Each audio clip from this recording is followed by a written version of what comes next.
안녕하세요. 오늘은 무릎 통증, 아픈 당신의 무릎을 시원하게 날려버릴 비법들을 알아보는 시간을 갖겠습니다. 혹시 계단을 오르내릴 때 갑자기 훅 하고 무릎이 꺾이는 느낌 겪어보신 적 있으신가요? 생각만 해도 끔찍하죠? 그리고 날씨가 궂은 날이면 더욱 쑤시는 듯한 느낌 혹시 느껴보신 적 없으신가요? 이런 무릎 통증, 생각보다 많은 사람들이 겪는 흔한 문제입니다. 하지만 제대로 관리하지 않으면 일상생활에 큰 지장을 줄 수 있다는 사실. 오늘 무릎 통증의 원인부터 관리법까지 꼼꼼하게 파헤쳐 보겠습니다. 무릎 통증, 왜 생기는 걸까요?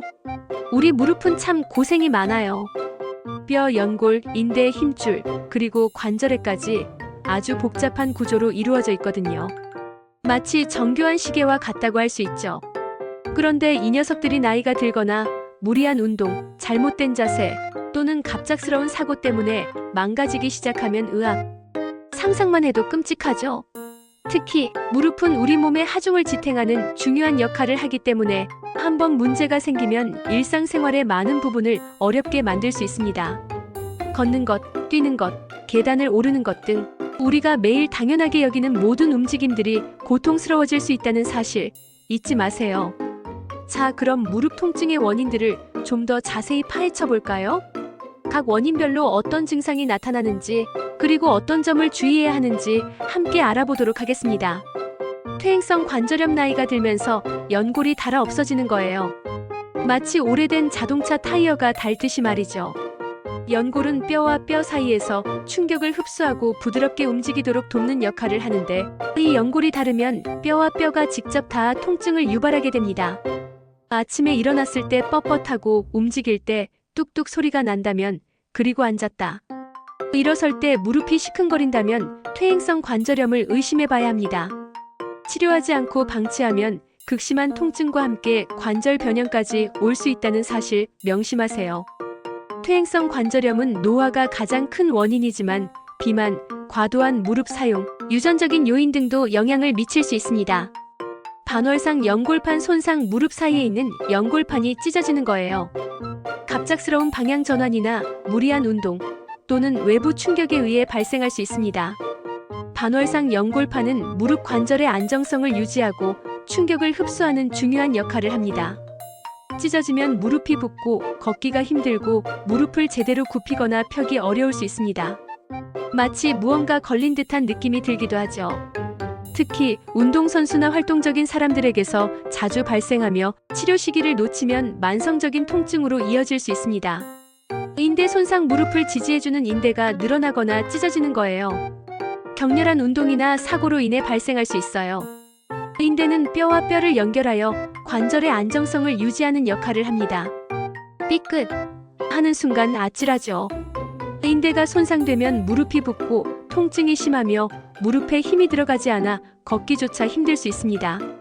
손상 정도에 따라 치료 방법이 달라지며 심한 경우에는 수술이 필요할 수도 있습니다. 과사용 증후군, 무릎을 너무 많이 써서 생기는 통증이에요. 특히 쪼그려 앉는 자세를 오래 하거나 무릎에 부담을 주는 운동을 즐겨 한다면 조심해야 합니다. 과사용 증후군은 특정 활동을 반복적으로 수행하거나 무리한 활동으로 인해 무릎 주변 조직에 염증이 생기는 질환입니다. 통증뿐만 아니라 부종, 열감 등이 동반될 수 있으며 휴식을 취하고 무릎에 부담을 주는 활동을 줄이는 것이 중요합니다. 기타 통풍, 류마티스, 관절염 등 다양한 원인으로 무릎 통증이 발생할 수 있습니다.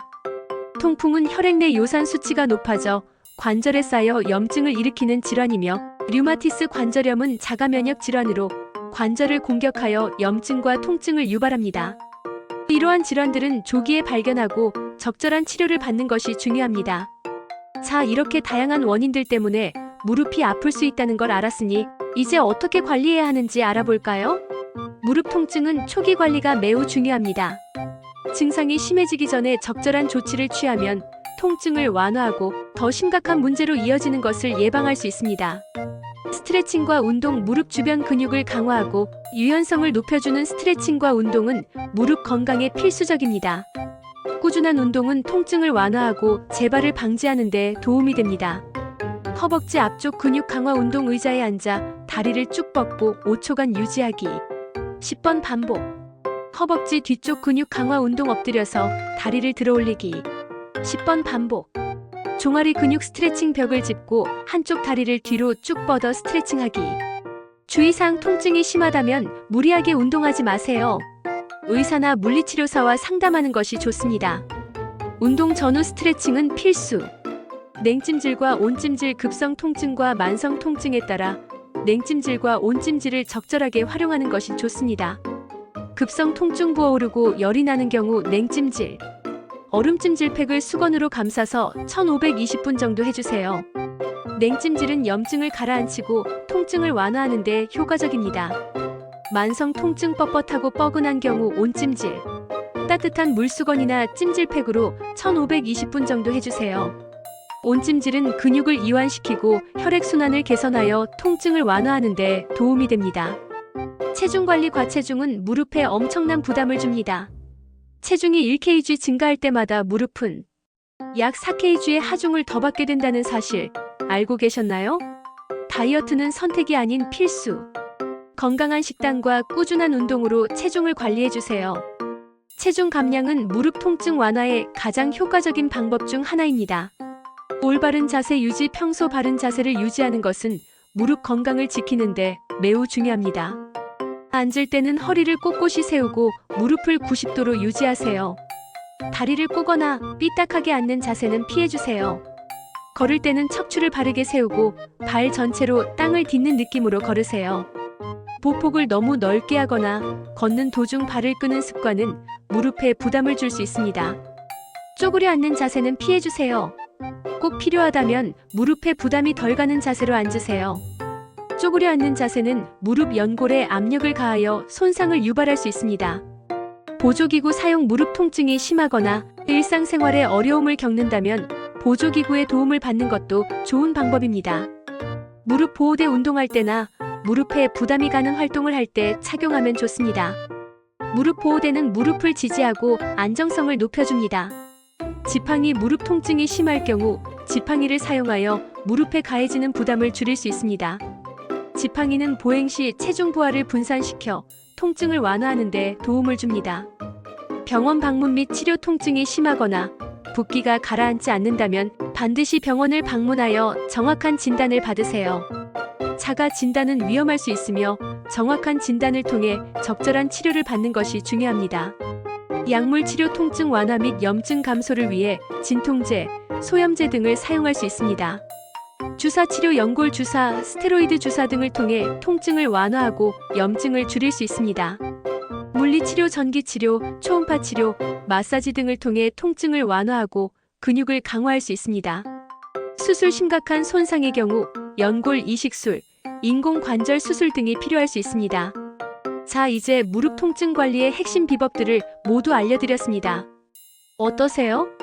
이제 무릎 통증 더 이상 무섭지 않죠? 하지만 예방이 가장 중요하다는 사실 잊지 마세요. 평소에 스트레칭과 운동을 꾸준히 하고 올바른 자세를 유지하며 무릎에 무리가 가는 행동은 피하는 것이 좋습니다. 또한 정기적인 건강검진을 통해 무릎 건강 상태를 체크하는 것도 중요합니다. 무릎 통증으로 고생하는 여러분, 오늘 알려드린 정보들을 잘 활용해서 건강하고 활기찬 무릎으로 다시 힘차게 걷고 뛰고 즐거운 일상을 보내시길 바랍니다. 무릎 통증은 단순히 참는 것이 아니라 적극적으로 관리하고 치료해야 하는 질환입니다. 오늘부터 무릎 건강을 위해 작은 노력이라도 시작해보세요. 궁금한 점이 있다면 언제든지 댓글로 질문해주세요. 여러분의 건강한 무릎을 응원합니다. 그럼 다음에 더 유익한 정보로 찾아오겠습니다. 안녕!